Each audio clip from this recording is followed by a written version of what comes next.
Good evening, everyone. Last time we finished Luke chapter 5. Now we come to chapter 6, verse 1. It came to pass on the second Sabbath after the first that he went through the cornfields, or grain fields, not necessarily corn, more like wheat. And his disciples plucked the heads of grain, ears of corn, and did eat, rubbing them in their hands, just taking wheat and just rubbing it like this and getting the husk off of it, and then you can eat that, or barley. And this was on the Sabbath. They weren't out there harvesting. They were just getting them a little bit of food.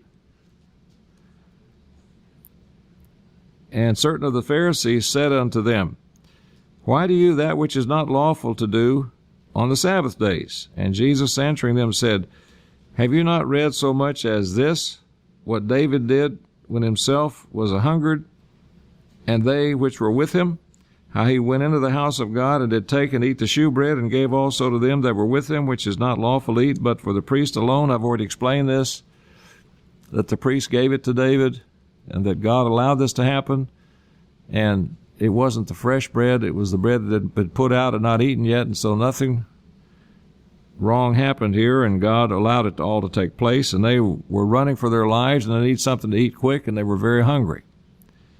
Here, they were out for a walk on the Sabbath.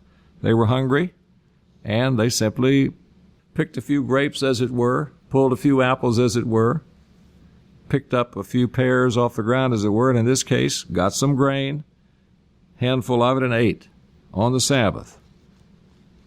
Nothing wrong with that.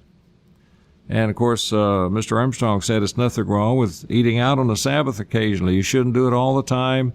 You shouldn't make a big production out of it. You shouldn't go into a place where it's loud and noisy and stressful.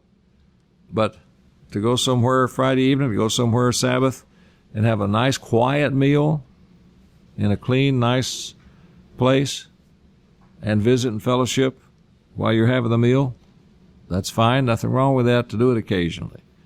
Used to, when we'd run circuits, we would do that occasionally. Most of the time we'd take our lunch with us, but sometimes we'd do that. And some people don't want to do that because they said, well, you're making the waitress work on the Sabbath. No, you aren't. She would work anyway. You're not making her work. That'd be like saying, well, I'm not going to turn the light on the Sabbath because it's making an electrical worker work somewhere to keep the generator going. No, you're not. They're going to do that anyway. So it's a matter of the principle of the law that he's talking about here.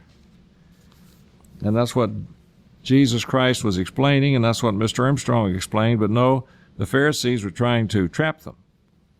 So verse 4, speaking of David, and when he went into the house of God, and did take and eat the showbread, and gave also to them that were with him, which is not lawful to eat, but for the priest alone. And he said unto them, that the Son of Man is Lord also of the Sabbath. So I can allow what I want to allow on the Sabbath for the reason I want to allow it, and no law is going to be broken and no sin is going to be committed because I allowed it. And people talk about the Lord's Day. Well, if you want to get technical, the Sabbath is the Lord's day. He's Lord also of the Sabbath. Verse 6, and it came to pass also on another Sabbath that he entered into the synagogue and taught, and there was a man whose right hand was withered. And the scribes and Pharisees watched him, closely watched him, whether he would heal on the Sabbath day, that they might find an accusation against him. But he knew their thoughts, and said to the man which had the withered hand, Rise up and stand forth in the midst. And he arose and stood forth. Then said Jesus unto them, I will ask you one thing. Is it lawful on the Sabbath days to do good, or to do evil, to save life, or to destroy it? And looking round about upon them all, he said unto the man, Stretch forth your hand. And he did so, and his hand was restored whole as the other. Think about this withered hand, as I've explained before, just curled up and withered away. Muscles, tendons, bones, all deteriorated and decaying. And now Jesus Christ said, Stretch forth your hand, and he healed him. Now his hand was totally healed and well, just like his other hand. What would be wrong with doing that? But they went crazy when he did it. See, he wasn't supposed to heal on the Sabbath. So I suppose if he was sitting there and somebody went into a convulsion and maybe curled up and couldn't breathe and was about to die, he was supposed to say, well, hope you don't die, but I can't heal you. If you can hang on till sunset, I'll heal you. But if you can't, see you later. Would it be better for him to heal that person? Of course. And the Sabbath's not broken for doing something good like that. Look how they reacted, verse 11. They were filled with madness, rage. They went crazy over it. And they communed one with the other what they might do to Jesus and how they might destroy him. And it came to pass in those days that he went out into a mountain to pray, and notice this, and continued all night in prayer to God. All through the night he was praying to God, then probably stopping and meditating and then praying and stopping and thinking and praying, because he had a tremendously huge decision to make here. He was about to choose the 12 apostles, and he wanted to really be close to God. So he prayed and prayed and prayed throughout the night. And when it was day, he called unto him his disciples, and of him he chose 12, whom also he named apostles. He named them apostles. And that was this huge decision he had to make. And so he wanted it right, so he prayed to God about it fervently throughout the night. Simon, whom he also named Peter, and Andrew his brother, James and John, Philip and Bartholomew, Matthew and Thomas, James the son of Alphaeus, and Simon called Zealots, or the Zealot, and Judas, the brother of James, and Judas Iscariot, which also was the traitor, or became the traitor. And he chose his 12 disciples and then called them apostles. That's how it happened, and that's when it happened, and that's where it happened. Now, he knew them all. He'd been training them all. And now he'll continue to train them. And they knew him. And he knew what he was doing. He saw in them the character, the attitude, the zeal, the ability that was necessary to do what he was about to ask him to do. But Judas betrayed this calling, as we will see. Judas Iscariot. He became a traitor. Verse 17, he came down with them and stood in the plain, a level place, in the company of his disciples, and a great multitude of people out of all Judea and Jerusalem, and from the seacoast of Tyre and Sidon, which came to hear him and to be healed of their diseases. And they that were vexed or tormented with unclean spirits, and they were healed. He healed them. And the whole multitude sought to touch him, for there went virtue out of him and healed them all, power and strength from him. And he lifted up his eyes on his disciples. And now he's about to talk about the Beatitudes. And so he went up into a mountain and he came to a level spot, and then he took his disciples and he spoke to them. And this was part of their training. He lifted up his eyes on his disciples, verse 20, and he said, Blessed be you poor, for yours is the kingdom of God. You're poor now, but you're going to be rich later. Blessed are you that hunger now, for you shall be filled. You might be going hungry, but the time is coming when you're going to be filled, and even spiritually so. Blessed are you that weep now, for you shall laugh. You're having a tough time with some things that cause you to mourn, but the time is coming when you're going to laugh. And notice it says here, laugh. I mean, it's a tremendous emotion. And there's a time to laugh. God's people should be happy. We should have peace of mind. Yes, there's tough times, but there's also happy times and times for laughter and joy and rejoicing and having fun and doing all of that in balance. I've seen some people, they don't laugh about anything. They've forgotten how to laugh. They haven't laughed so long that if they did, they'd have stretch marks on their face. God's people should be people who enjoy life. They're warm, they're friendly, they're outgoing, they're upbeat, they're positive, they're happy and laughing and telling good jokes, not putting one another down, not undercutting anybody, but good-natured happiness and a little bit of good-natured teasing And, of course, there's a time for sadness. And, of course, there's a time when there's pain and suffering, and we all suffer right along with one another. But there's also a time for joy and for happiness and for fun and for laughter. He talks about that right here. Time is coming when you're going to laugh. Blessed are you when men shall hate you, and when they shall separate you from their company, and shall reproach you or revile you, and cast out your name as evil for the Son of Man's sake. They're going to make fun of you because you follow me. They're going to make fun of you because you obey me, you serve me. They're going to try to harm you because you represent me. Blessed are you when that happens to you, because you're suffering for my sake, and you'll be blessed for that. Rejoice you in that day, and leap for joy, for behold, your reward is great in heaven. For in the like manner did their fathers unto the prophets.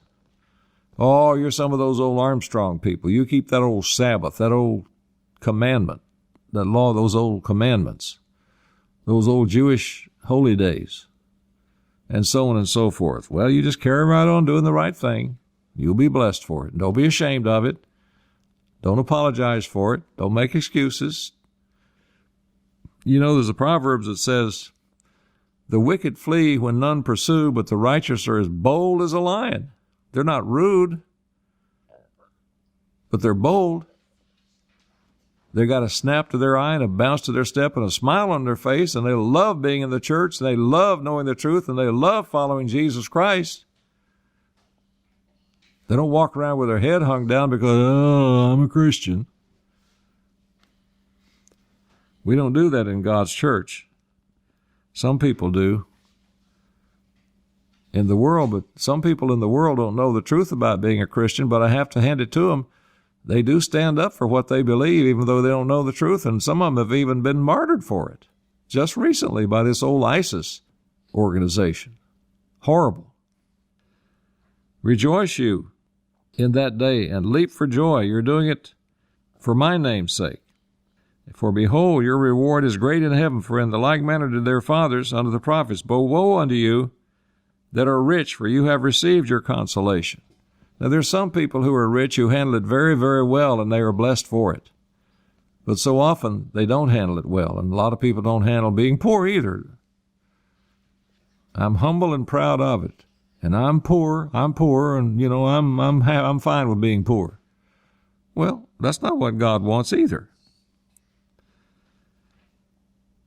But so often, people get caught up in things and then leave God out of the picture, and that's what he's saying here. You have received your consolation. Woe unto you that are full, for you shall hunger. Woe unto you that laugh now, for you shall mourn and weep. In other words, you're not laughing because of the right things, and you're not rejoicing because of the right things. You're laughing and rejoicing over evil and over rebellion and over what the world has to offer. Well, that's going to backfire on you. Woe unto you when all men shall speak well of you, for so did their fathers to the false prophets. You know, when everybody speaks well of somebody and everybody likes an individual, that tells me that that individual is a politician. And he's trying to play both ends against the middle. Let's notice John chapter 15.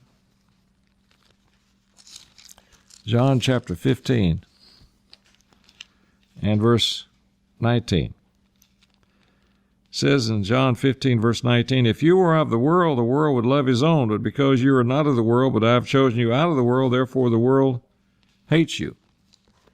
If you obey God, there's going to be some people that don't like you because you are obeying God. They may not put it that way, but that's why.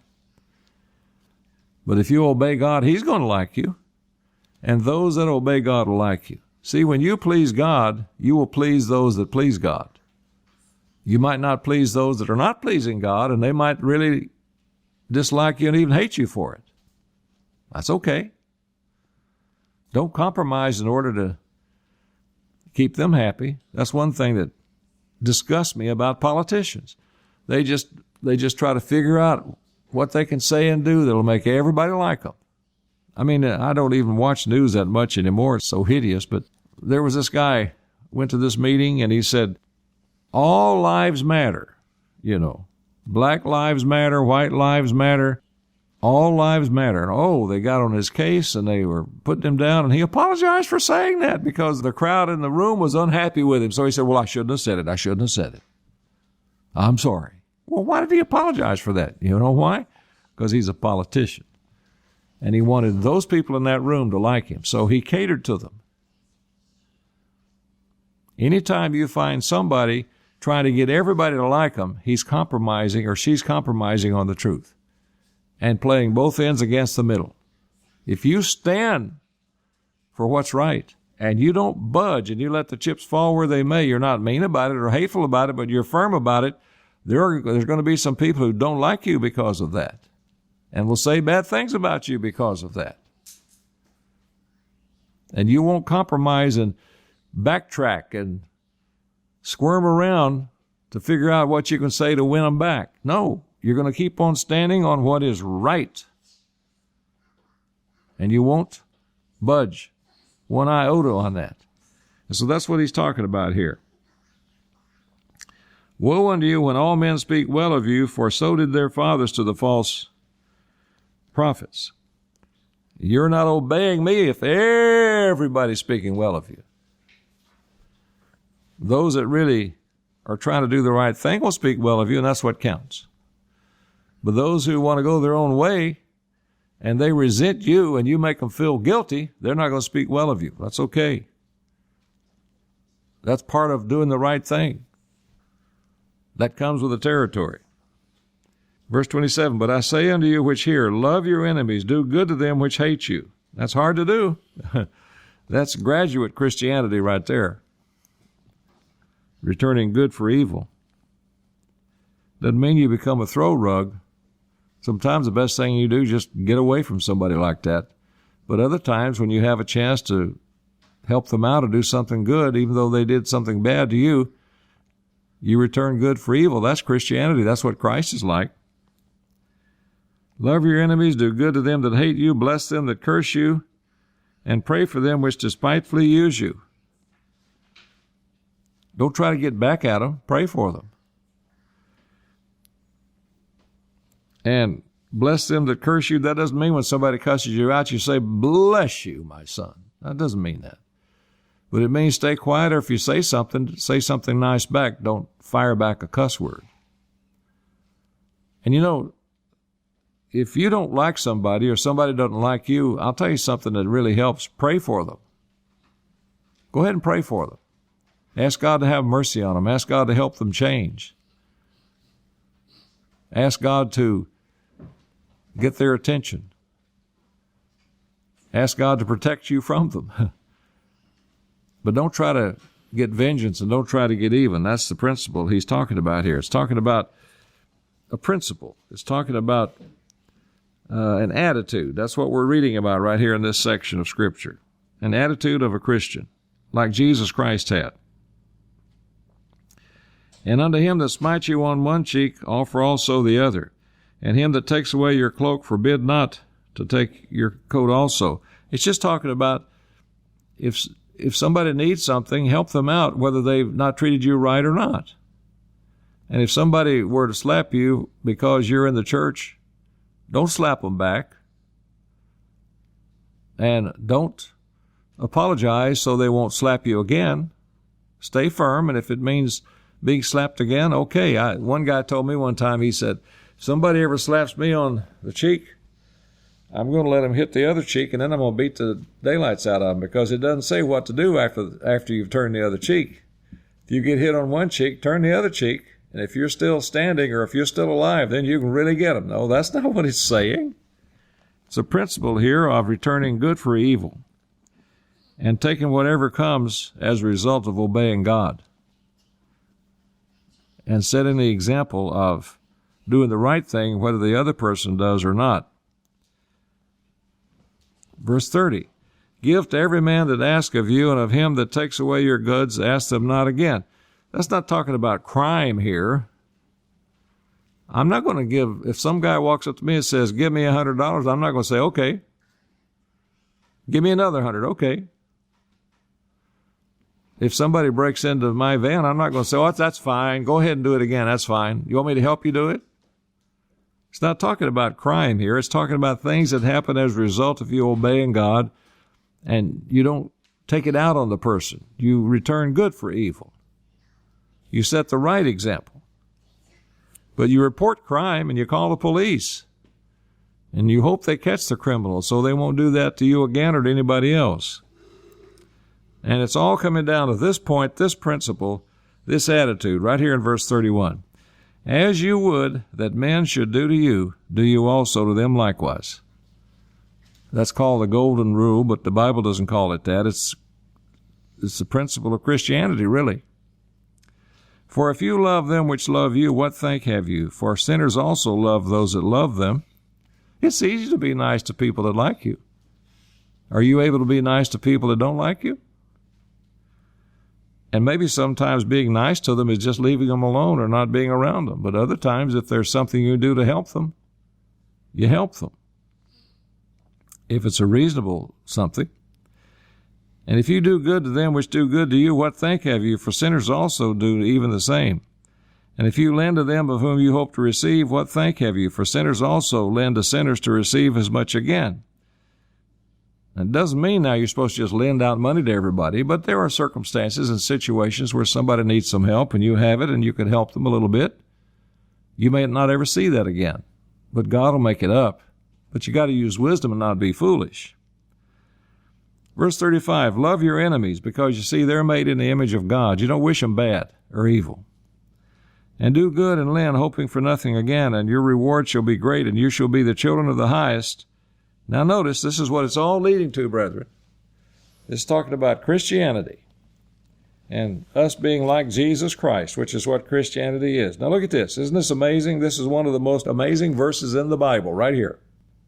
And you shall be the children of the highest, for he is kind unto the unthankful and to the evil. And you know, I've done these things from time to time, and it just amazes people. When they think you're going to do back to them what they just did to you, and you don't do that, but rather you do something good, it just blows them away sometimes. And it's very wonderful, and we can be very thankful that God returned good to us in spite of the bad we did toward him before we knew better, and even after we knew better. He's very forgiving. Look at this. Verse 35, and you shall be the children of the highest, for he is kind unto the unthankful. Kind. And to the evil. Doesn't agree with them. Doesn't approve of them. But he has mercy. He's kind. Be you therefore merciful, as your Father also is merciful. That's what he wants to see in us. He wants to see us be merciful because he's merciful. And if we want him to be merciful toward us, we need to be merciful toward others. Now, mercy is not a matter of lawlessness. It's not a matter of being permissive. It's a matter of showing mercy when it's not required and maybe not expected, but it'll be appreciated and used properly, and so we show it instead of retaliation. Verse 37, judge not, and you shall not be judged. Condemn not, and you shall not be condemned. Forgive, and you shall be forgiven. That's the attitude. Now look at this. Once again, one of the most important verses in the whole Bible, this attitude. Give, and it shall be given unto you. Good measure, pressed down, shaken together, and running over shall men give into your bosom. For with the same measure that you meet withal, it shall be measured to you again. What a tremendous principle in life. See, a lot of times when we hear about whatever you sow, you reap, we look at that in a negative way. You do bad, you're going to reap bad, and that's true. But it's just as much a positive as it is a negative principle. In fact, more so, I believe. What about this? You do good, and you'll reap good. Now, I'm reminded of how we used to pick peas in the garden when I read verse 38. The way we used to pick peas in the garden, we'd take a bushel basket, and we'd go out there and we'd pick the peas. And if you've ever picked peas, you can fill a basket up, and there's lots of air holes in there and lots of room for more, but there it looks like it's full. And our dad would come along and say, you can get a lot more peas in that basket than that. Push them down, shake them around, push them all down, shake them down, pack them in. And when we got through doing that, it's only about half full. Then we'd pick some more peas and push them down, shake them around. And finally, after we really rearranged everything and had a basket full of peas, it was heavy, but it was full. And that's the way giving does. It produces that kind of results. When we have this attitude of giving, it's more blessed to give than to receive. This attitude of giving mercy, this attitude of cutting some slack, not agreeing with evil, but being merciful. This attitude of giving without expecting something back. This attitude of giving when somebody didn't give something to us. I've known people literally who have said this, I'm not inviting them over to our house. They never invite us over to their house. Well, I've invited them over to our house twice. They've only invited us over to their house once, so they still owe us one. What about this? Well, we like having them over whether they ever have us over or not. You give. If they don't give, that's their problem. But you're clear because you have an attitude of give. And it'll come back to you. Good measure, pressed down, shaken together, and running over, shall men give into your bosom. For with the same measure that you mete out withal, it shall be measured to you again. He spoke a parable unto them, can the blind lead the blind? Shall they not both fall into the ditch? And that's certainly true when it comes to the truth. You want somebody to lead you that knows the truth, and that stands for the truth, and preaches the truth, and lives the truth, which Christ does, and which his true ministers do. But you get somebody that doesn't know the truth, doesn't believe the truth, not interested in the truth, and follow them, you're going to go where they're going, right over into the ditch, because they're blind spiritually. Verse 40. Now I want to tie a verse in with verse 38 here. Proverbs 11. Proverbs 11 and verse, I think it's 25. Yeah, I love this. Proverbs 11, verse 25. Look at this. The liberal soul, that's not the Democrat or the Republican, but it's the generous soul, the generous person. The liberal soul, the generous person, shall be made fat or rich or be taken care of, be blessed. And he that waters shall be watered also himself. That ties right in with whatever you sow, you reap. That ties right in with verse 38 of Luke 6. That's Proverbs 11:25. Okay, now down to verse 40. The disciple is not above his master, but everyone that is perfect shall be as his master, or mature and growing and trained well. Doesn't mean he's going to overtake his master. It means the master is going to bring him up and he'll be right there with him and serving if he learns and produces well. Verse 41. And why beholdest thou the mote, the speck that is in your brother's eye, but receives not the beam or the plank that is in your own eye? Another word is the plank. In other words, why are you so worried about this little bitty splinter in someone's eye and you got this big pole in your eye? Why are you worried about some little problem somebody has and you're just loaded down with these huge problems, is what it's saying. But you can't see that for seeing the little speck or a little problem that your brother has or that somebody else has. Verse 42, either how can you say to your brother, brother, let me pull out the mote that is in your eye, when you yourself beholds not the beam that is in your own eye? You hypocrite! Cast out first the beam out of your own eye, and then shall you see clearly to pull out the mote that is in your brother's eye. Probably what's going to happen is when we get rid of the problem that we're loaded down with, we probably won't even notice the little problem that somebody else has. In other words, let's take care of our own situation and mind our own business and work on our own problems and pray about what we think we might see in somebody else. But we don't need to go around correcting people and evaluating people and analyzing people and pointing things out to people while we ourselves are just loaded down with things that are much worse than what they have. Now, I'm not talking about you and the enduring church of God unless it fits, and if the shoe fits, then wear it and do something about it. But I mean, we were all this way at one time or the other in the past and might even get this way from time to time now. Let's just make sure that we examine ourselves and correct it if we are this way. And let's make sure we don't ever become this way if we are not. Verse 43. For a good tree brings not forth corrupt fruit, neither does a corrupt tree bring forth good fruit. But every tree is known by his own fruit. For of thorns men do not gather figs, nor of a bramble bush gather they grapes. A good man out of the good treasure of his heart brings forth that which is good, and an evil man out of the evil treasure of his heart brings forth that which is evil. For of the abundance of the heart his mouth speaks. I've seen that principle over and over and over again. What's inside of you sooner or later will come out, and that's good. And make it good inside, and it'll be good when it comes out. But some people, it's not so good inside, but they try to pretend like it is on the outside, but sooner or later it's going to come out. Because a rotten tree is not going to bring forth good fruit, and a good tree is not going to bring forth rotten fruit. We want to be a good tree that brings forth good fruit. And we want to be right on the inside, so it'll be right on the outside.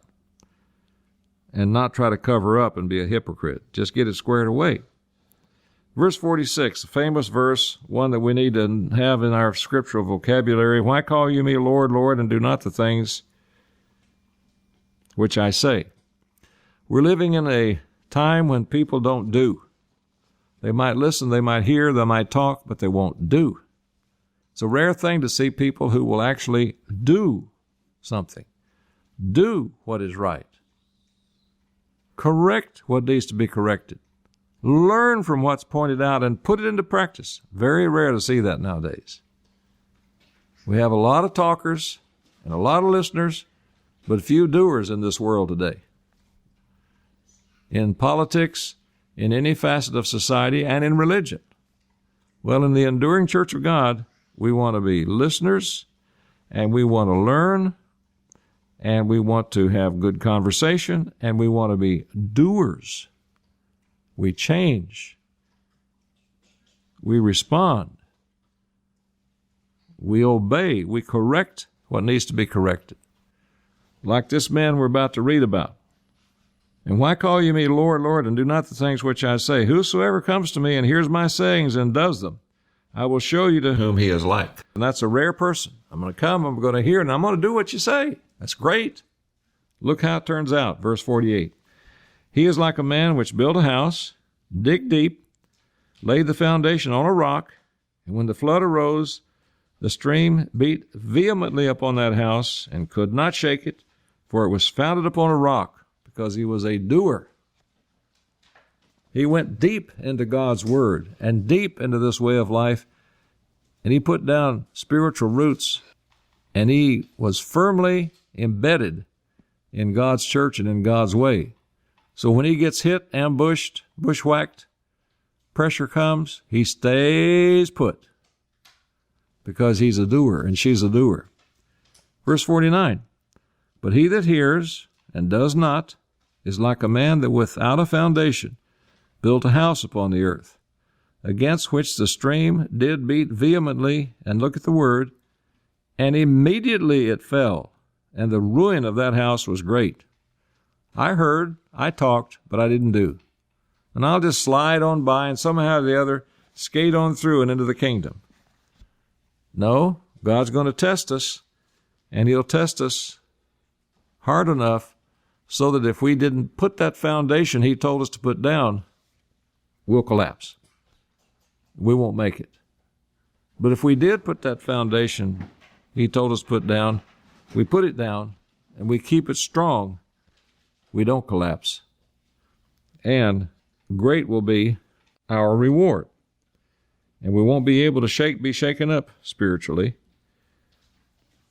We'll be steady and strong and stable and stay put because, as it says, we are founded upon the rock, Jesus Christ, not founded upon sand, this world, and Satan, and passing pleasures. Not founded on that, but founded on the truth. That's what he's telling us right here in these wonderful life-giving and life-saving verses. I hope we turn and read them often, and I hope we turn and study them. Here tonight we've gone through some of the most important passages in the whole Bible. And let's turn and read them from time to time, right here in these chapters of Luke, and be inspired and strengthened and uplifted and helped by them. Okay, well, we've run out of time, so we'll stop there and pick it up with chapter 7 next time. This is Charles Bryce with the Enduring Church of God.